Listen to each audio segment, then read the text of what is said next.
Hello, ladies and gentlemen. Welcome to TOI Auto, and today we've got Surabh with us from Citroen India, and you can see we've got the Citroen eC3 with us. Now, this car was announced a short while back, and as promised, Citroen India has now brought this car. We are driving it tomorrow, but before we drive it, and of course there are some market business related questions, we will put all those questions across to Saurabh. So Saurabh, thank you for joining us. Thank you for joining us here. Thank you. And when you were giving a presentation, you mentioned from being a small or a new car maker, you plan to become a key car maker in the EV space. Now, when you say that your journey in India, especially in the mass segment, has been quite short because it started with the C3 itself. Now, when you say a key car maker, what kind of volumes or what kind of growth are you looking at? So I think first thing first, when you look at the ICE model, which was launched 6 months ago, from that perspective, what's important to understand is that we brought the eC3 in just about 6 months after the launch of the petrol model. And this obviously has been possible because of the fact that we started development on localization of the smart car CQ platform almost about 4.5 years ago. And the petrol and the BEV development started together. This platform was agnostic of fuel type. It was future protected for both, and therefore we launched the petrol model first. This was being developed in parallel, and this came in very quickly in 6 months after that, and that's how we became the first OEM to bring a full BEV on the same platform within 6 months of the petrol launch. So that's how we've been able to go very quickly on it. And obviously, when we say on the petrol side or at the ICE side, we were a late entrant. On the electric side, however, the markets just kind of started evolving. This is the first B hatch to be electrified, and we once again saying this is a B hatch with a very strong SUV form factor. We've always said that, we are saying that again. And with the first B hatch getting electrified as the new eC3, obviously we are part of the core EV market which is coming in, because almost 74% of the Indian market is sub 4 meter, which is so unique to India. And the adoption of EVs is going to start from there. That sub 4 meter is based on ICE taxation today. We don't know how it's going to progress in the future. But that's where the bulk of the volume in the market is, and that's where the adoption is going to start. So without talking numbers and market shares, definitely this is going to play a key role as far as the core of the EVs is concerned. Right. And you also mentioned B2C and B2B business. Now, I clearly understand that given the limited volumes of electric vehicles and considering the fact that a lot of EVs sell in the B2B segment, it makes sense. But don't you think for a vehicle like this, which is so funky looking, I mean, wouldn't it dilute the brand or the ownership experience, the feel, if you're also selling it in B2B? I think that's a very important question that you've asked, and it's important that we address that. It's not about the B2B market. It is going to be our highest tech offering from the smart car platform as an electric vehicle in the core of the EV market. We are going to be offering the higher level trims to the fleets. It's not because we want to offer the higher level trims. The consumers want higher level trims, and obviously fleets want higher level trims, which is where their consumers want to have the best experience inside the car. As a new brand, we are not offering a cheap taxi. We are actually offering a highest level tech offering in terms of our EV. And we would love our consumers, love the consumers of the fleets to actually sit inside this car and experience it, because someday you will be the buyer for this car. And when we look at individual consumers, they do want to look at the car first, experience it, and we will make sure that you get the best experience from this car. So it's not about damaging the brand. I think it's about experiencing the brand and the product from the brand in the best possible light, in the best possible fashion, and that's what we're going to do. Coming to the battery, you mentioned it has an LFP battery, which makes sense. But interestingly, you've gone in for air cooling. There's no liquid cooling. Now, you also shared that it's from minus 10 to 55 degrees Celsius. Isn't that kind of borderline risk when you talk about North India, high temperatures, where the surface temperature, a lot of other factors can take things beyond 55. So, can So, well, to put it differently, like I said, when we configured the smart car platform, we had made it future-proof. We'd configured both being a BEV as well as being a petrol model on the same platform, configured right from conception. So it is not that we decided to take a platform and suddenly cut it, chop it, and put a battery pack on it, break it up into different parts based on what space was available and wire it all up together. It was all conceived and in a well-planned and well-executed manner, this has been brought to life, which is what is able to bring this vehicle out 6 months after the petrol launch. Which means that right at the time of configuration of the platform, we were able to actually make sure that all those things which are required for the BEV efficiency are built into the platform, including the placement of the battery pack, where it's going to be, what will be the wheelbase to support both the BEV and the ICE models. Also making sure the performance is not compromised, both in terms of thermal management and efficiency, as well as the vehicle performance, overall performance. And which is what gives us the confidence. Obviously, when we say minus 10 to plus 55, that's a range that we're giving you, but OEMs will not just stay at that. They would, kind of test it on both sides to gain the confidence, not just for ourselves, but also for the consumer, which is why when you look at the overall warranty packages that we are saying, including extended warranty packages, which are going to be available for both B2B and B2C at the time of launch, that does not come without the confidence in the product. So I think there has to be no borderline risk. In fact, there should be more of a confidence that we are putting together, because we put it on the presentation that we are going to give you extended warranty packages at the time of launch. And also, Saurabh, the C5, brilliant in terms of ride quality, and the C3 just carried it forward in its segment. We rode it. I'm sure all the people that I've met who have driven it are really impressed with the ride quality.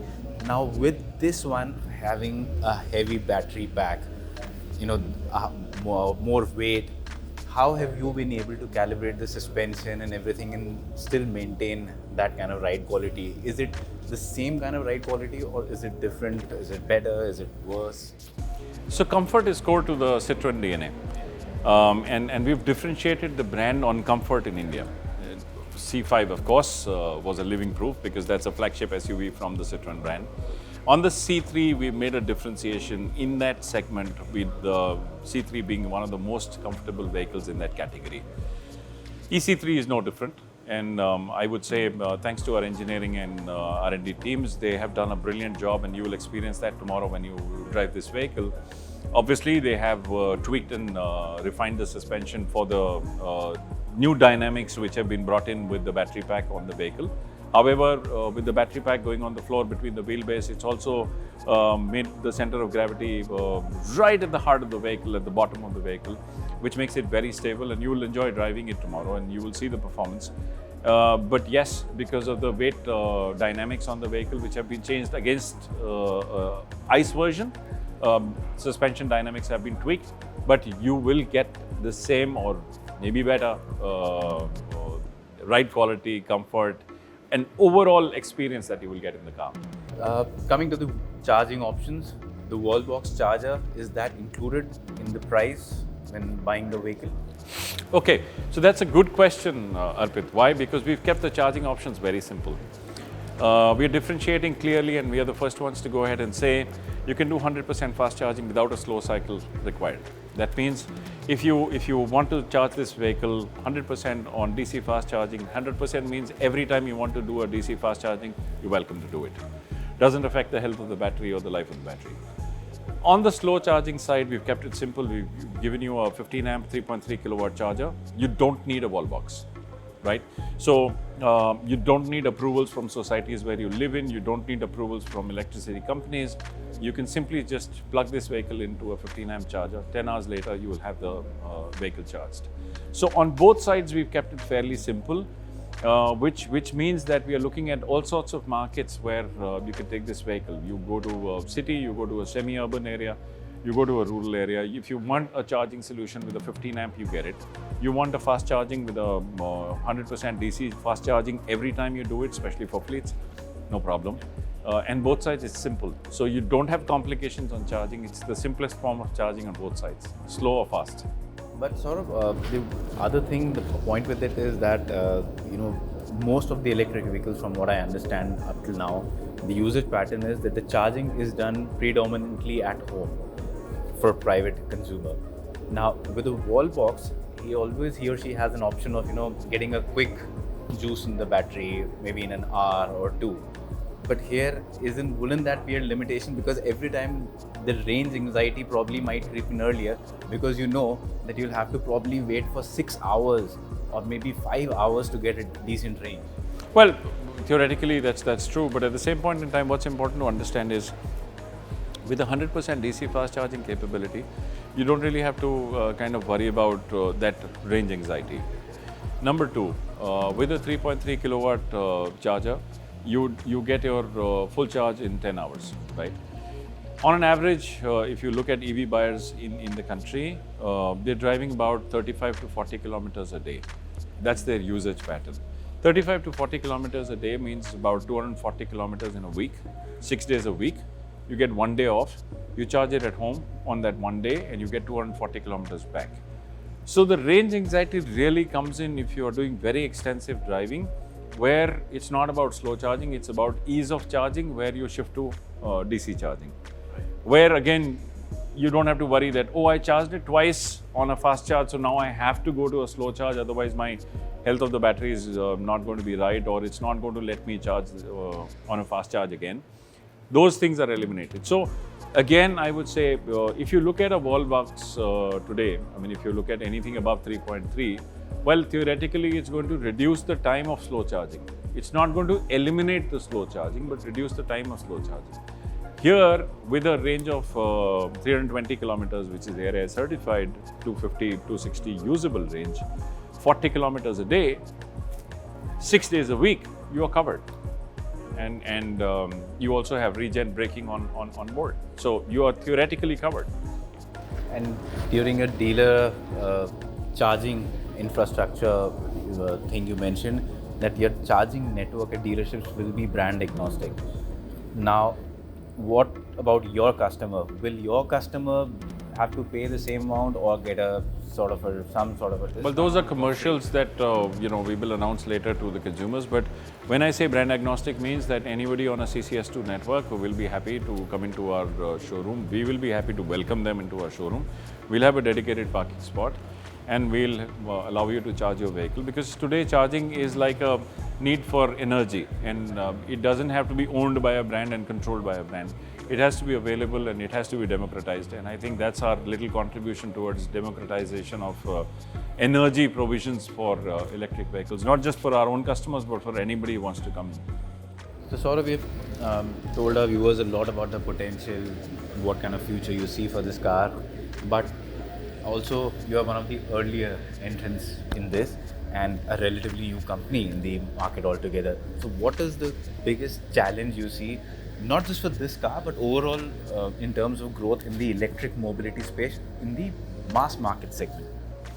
I won't call it a challenge because, like I said, we've been talking to a lot of consumers, both on the individual consumers and fleet operators. We've got some very encouraging feedback from them, which is also translating to an urgency for driving pre-booking orders from those partners. So it's not about, I would say, challenge. I would say the bigger issue is that on the individual customers, they want to wait and watch and see and experience, and which is where putting the vehicle with the fleets and letting individuals also experience it while the vehicle is going out into the market is very important. Number two, what is really important is the charging infrastructure development, not just in the key metros, but other metros as well, in other smaller cities as well. That's where. But I think a lot of operators today on the charging side, and we keep saying we do best what we can do, which is make cars, and we will let them do what they do best, which is providing the charging infrastructure. Both go hand in hand. And which is where you will see that we've got a lot of partnerships coming up, whether it's on connectivity side. You can see the entire network of our partners on our app, not just what is there in our showrooms, but their entire network. We have our roadside assistance partners who are providing necessary support on charging just in case somebody runs out of charge. We have a lot of our finance and insurance partners who are catering into all that we are doing, whether it's financing of vehicles, financing of dealers, retail insurances, or whether we are putting in AMCs together or extended warranties together. So it's a lot of partnerships which are coming alive in this space to kind of support the entire I would say, adoption on the EV side going forward. Not challenges, I would say these are new initiatives which are coming in. Obviously, the government is supporting on the adoption of EVs. So there's a lot of momentum which is happening in the market. It's just a matter of getting to that tipping point where we'll see, EVs getting adopted in a much faster fashion. And the EV numbers, do you expect them to, at what level to be of the ICE numbers in how much time? Well, who knows, Arpit, whether we get to a 10% EV share by 25 or a 15% by 30, but the excitement which is there around EVs and also the adoption of EVs which is happening, and I keep saying the democratization adoption of EVs will happen with affordable EVs in the sub 4 meter category, and that's where this vehicle is going. So of course there's excitement across segments in the market. You can see EVs are coming in, and that excitement will translate to numbers at some point in time. But yes, the projections are saying 10% by 25, 15% by 30. Could be faster, could be as predicted, but could be faster. But definitely the sub 4 meter category, which is bulk of the unique Indian market, will define the speed of adoption of the overall EVs in the market.